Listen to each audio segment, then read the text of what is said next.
menyentuh perempuan batal ataupun tidak? Kalau pendapat Imam Syafi'i, khulasohnya, pendapat Imam Syafi'i mengatakan menyentuh perempuan hukumnya batal wudunya. Jadi dalilnya apa? Dalilnya dari Al-Quran. Dalilnya dalam Al-Quran. Ketika Allah Ta'ala berbicara mengenai hukum wudu, hukum wudu dan hukum mandi, kemudian dalam Al-Quran, dalam surat Al-Ma'idah, Allah Subhanahu Wa Ta'ala berfirman, fa idza lamastumun nisa. Jika kalian lamastumun nisa, atau kalian ketika menyentuh perempuan. Ketika menyentuh perempuan. Nah, ini bab yang kita bahas setelah ini. Taib. Nah, pendapat Imam Syafi'i menyentuh perempuan itu hukumnya batal wudu. Menyentuh perempuan, walaupun dalam tafsir, dalam fikihnya, kalau tersentuh berarti tidak sengaja, itu nggak apa-apa. Tapi kalau menyentuh dengan sengaja tanpa hail, tanpa berbatas, hukumnya batal wudunya. Dalilnya dari Al-Quran. Dalilnya dari Al-Quran. Surat Al-Ma'idah tadi yang saya bacakan. Itu pendapat Al-Imam Syafi'i rahmatullah alaihi. Baik. Allah mengatakan, awalamastumun nisa. Jadi wajib bersuci jika kalian menyentuh perempuan. Lams dalam bahasa itu menyentuh.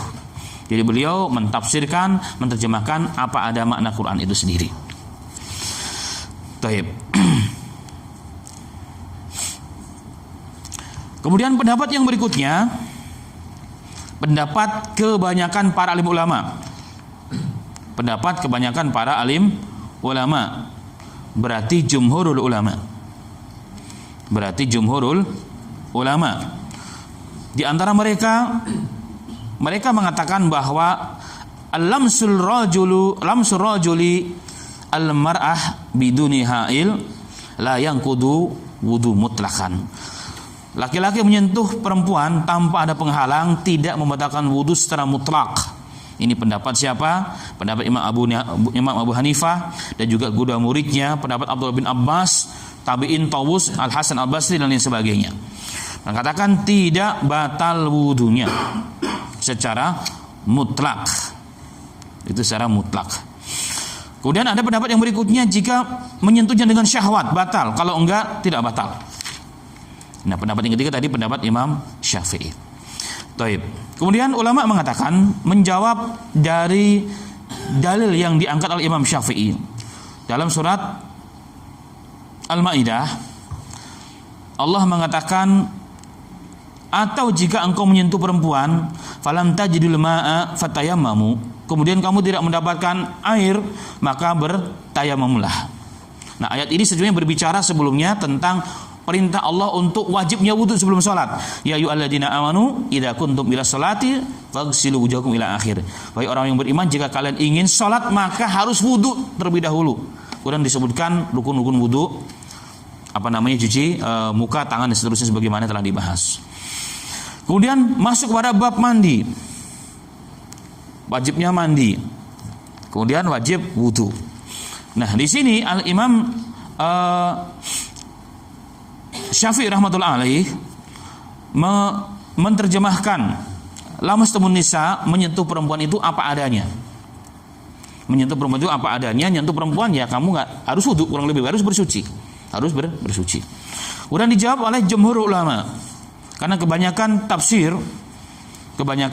tafsir para alim ulama Ahlus Sunnah, termasuk tafsir sahabat Abdullah bin Abbas yang disebut dengan hibrul ummah, tintanya umat. Beliau menerjemahkan yang dimaksud al-lamsu fil Quran, dan dalam hadis itu maksudnya adalah hubungan suami istri, jima. Itu terjemahan. Dan hampir semua bab lams dalam Quran dan dalam hadis itu maknanya adalah jima, bukan hanya sekedar menyentuh. Kenapa? Karena Quran adalah bahasa Rabbul Alamin yang sangat tinggi adabnya. Jadi tidak ada kalimat-kalimat sama sekali yang berbau tidak baik. Sampai begitunya Quran itu membahasakan urusan seperti itu. Termasuk Nabi kita Muhammad juga nggak pernah mengatakan kalimat itu dengan begitu gamblang dan jelas. Karena Rasulullah seorang yang sangat pemalu. Ketika ada seseorang datang kepada Rasulullah mengenai hukum istihadah, bagaimana cara membersihkannya, Rasulullah nggak bisa jelaskan. Pokoknya bersihkan. Maka Aisyah paham. Sini kamu. Aisyah yang menjelaskan. Itu Nabi Muhammad SAW. Nah, ini pelajaran bagi kita para dai, para kiai, para penceramah untuk menggunakan bahasa-bahasa yang baik, yang santun, apalagi dalam bab urusan agama.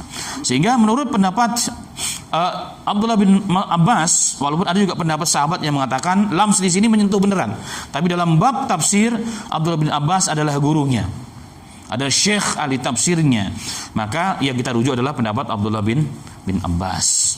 Sehingga dalam hal ini makna lams dalam Al-Quran itu bukan hanya sekedar memegang, tapi hubungan lebih daripada itu.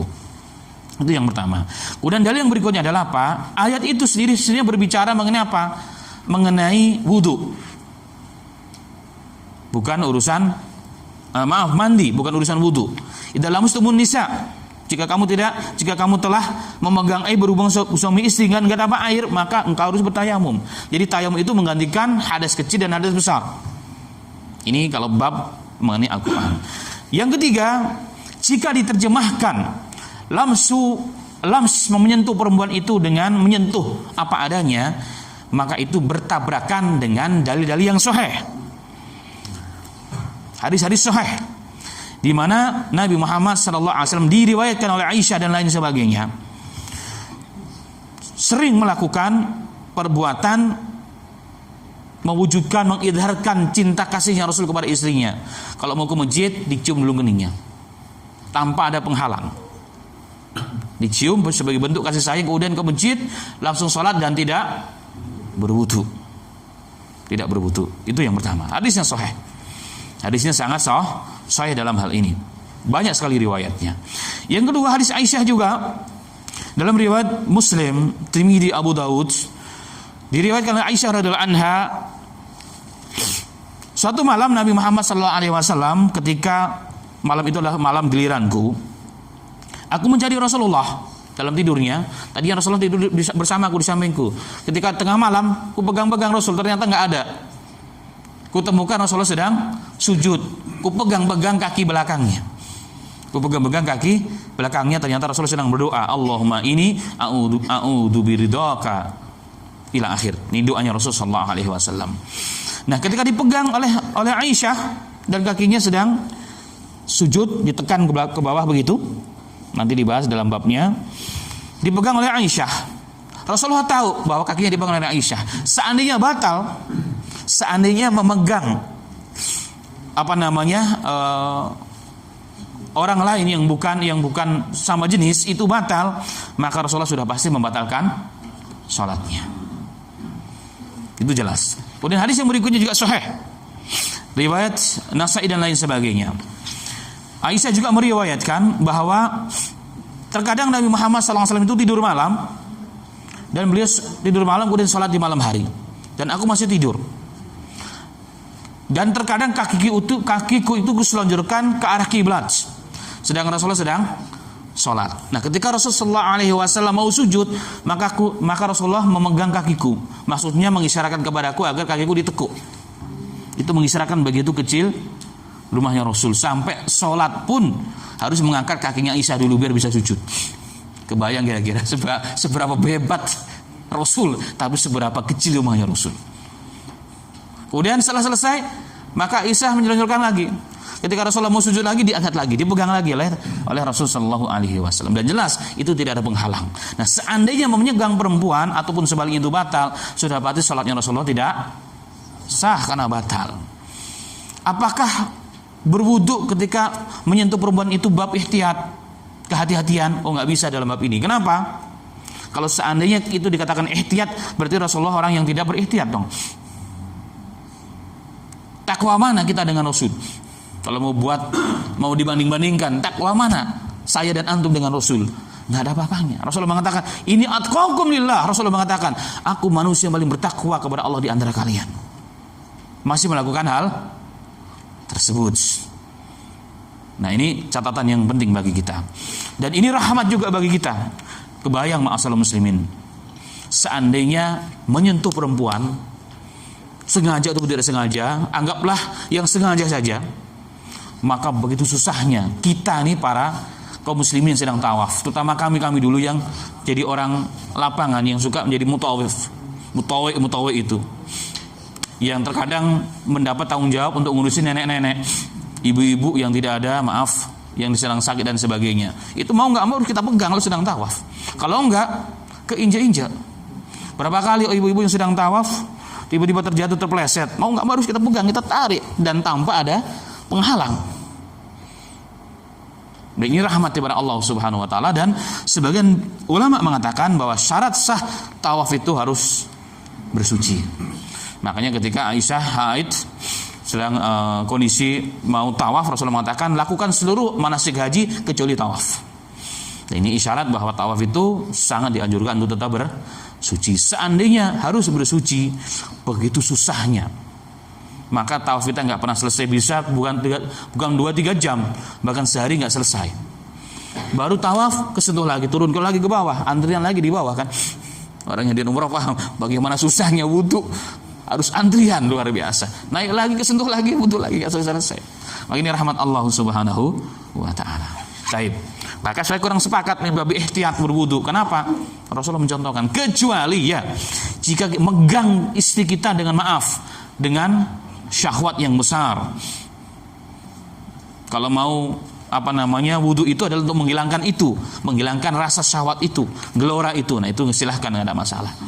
Tapi bab ihtiyat hanya karena ihtiyat, jangan-jangan ini batal atau tidak, itu babnya berbeda. Kenapa? Karena Rasulullah melakukan hal tersebut. Nah, ini menjadi catatan penting bagi kita bersama.